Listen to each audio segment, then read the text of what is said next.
আজকে আমাদের ইনকিউবেটরের ভিতরে দীর্ঘদিন যাবৎ চলে আসা একটা প্রবলেম সমাধান করলাম এবং আপনাদেরকে জানাবো একটা ইনকিউবেটর কিনতে গেলে তার সাথে কি কি জিনিস খুবই জরুরি জানা সে সম্পর্কে। আমাদের যে ব্রুডিং এবং ইনকিউবেটর রুম রয়েছিল যেখানে আমরা ইনকিউবেটর রেখেছিলাম এই চুলাটার পাশে রেখেছিলাম আর কি, কিন্তু এই চুলাটা এই ভেতরে ঢালাই করা ছিল না, এর জন্য গতবার ইনকিউবেটর রাখার পরে প্রচুর পরিমাণে ইঁদুরে গর্ত খুঁড়ে মাটি তুলে বালু তুলে ইনকিউবেটরের চারিদিকে একেবারে ভর্তি করে দিয়েছিল। তাই এবার আগে চিন্তা করলাম যে এই চুলাটাই ভেঙে ফেলবো এবং এই জায়গাটা ঢালাই দিয়ে এর ওপরে আমরা ইনকিউবেটর রাখবো যেন এখানে প্রবলেম না হয় এবং পাশে আইপিএস রাখার একটা জায়গা করব। এখন আইপিএস যখন কথাটা আসলো তখন আগে আইপিএস এর গুরুত্বটা আপনাদেরকে বলে নেই। আপনারা যদি কোনো বড় ইনকিউবেটর চালাতে যান, যেমন আমার এখানে যে ইনকিউবেটর দেখতেছেন এখানে মোটামুটি 4টা বাল্ব চলে, মানে 400 ওয়াট ধরতে পারেন, 2-3টা বাল্ব চলে, দুইটা 100 ওয়াট আর একটা 200 ওয়াট চালাই যেহেতু এখন শীত বেশি। আর এমনি গরমের সময় মোটামুটি 3টা 300 100 ওয়াট বাল্ব চলে, মানে মোটামুটি 300 ওয়াট চলে সবসময়। পাশাপাশি একটা ফ্যান চলে।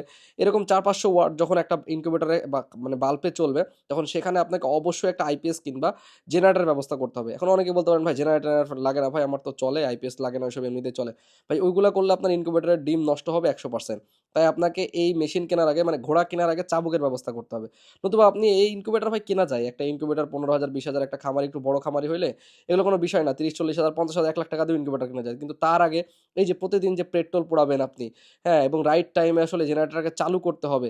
নতুবা কি হবে, যদি দীর্ঘ সময় যদি আপনি মানে না খেয়াল করেন তাহলে ইনকিউবেটরের ভিতরে বাচ্চা তৈরি হবে কিন্তু বাচ্চাগুলা মারা যাবে ঠান্ডার কারণে, দেখা যাচ্ছে হিট কমে যাবে, হিটের কারণে নষ্ট হতে পারে, কিংবা ইনকিউবেটরের আর্দ্রতার প্রবলেমের কারণে বাচ্চা মারা যেতে পারে। তো এই বিষয়গুলো রিকভারি করার একমাত্র ওয়ে হচ্ছে বিদ্যুৎ সরবরাহ করা, নিরবিচ্ছিন্ন বিদ্যুৎ।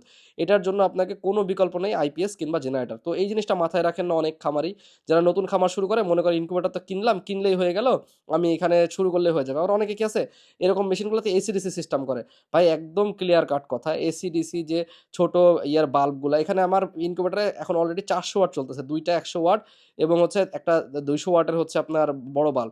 তারপরেও হিট তুলতে হিমশিম খেয়ে যায়, এই মানে সঠিক টেম্পারেচারটা আসতে এবং এটাকে কন্ট্রোল করে রাখতে হিমশিম খেয়ে যায় কড়া শীতের মধ্যে, হ্যাঁ।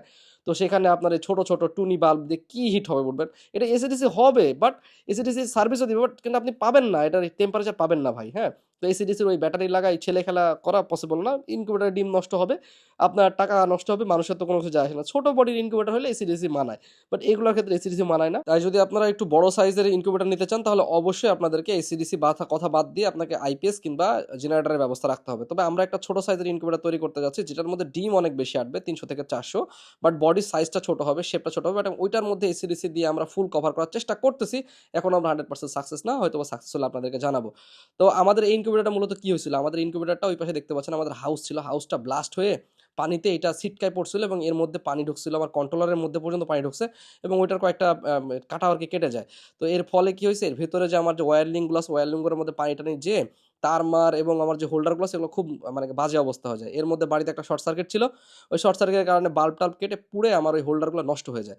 তো এরপরে কি ওই হোল্ডারগুলোকে এখন ঠিক করলাম, কিছু জায়গাতে ওয়েল্ডিংয়ের কিছু প্রবলেম ছিল, কিছু তারের সমস্যা হয়েছিল, বিভিন্ন জায়গায় প্রবলেম হয়েছিল, কিন্তু আসলে এটা করাই হচ্ছিল না, কারণ ডিম একের পর এক আসতেছেই, ডিম ঢুকাচ্ছি, বাচ্চা বের হচ্ছে, এর মধ্যে সময় পাচ্ছিলাম না। তো সব কিছু বাদ দিয়ে এবার ডিম টিম না বসায় ডিম কিছু আপনাদের কাছে মধ্যে দেখছেন বিক্রি করে দিয়েছি, দিয়ে আমার ইনকিউবেটরটাকে রেডি করে যে এখন প্রসেসিং করলাম, ইনশাল্লাহ আগামীকাল আমরা ডিম দিব। আর সবাই আমাদের এই জিনিসটা কেমন লেগেছে অবশ্যই কমেন্ট করে জানাবেন এবং আপনি কোন জেলা থেকে দেখছেন অবশ্যই জানাবেন এবং আমাদের সাথে সবাই একটু আলহামদুলিল্লাহ বলবেন এবং আমাদের জন্য দোয়া করবেন, মাশাআল্লাহ যেন আমাদের নিউ প্রজেক্ট আমরা সুন্দরভাবে শুরু করতে পারি আবার আমাদের আগের মতো করে।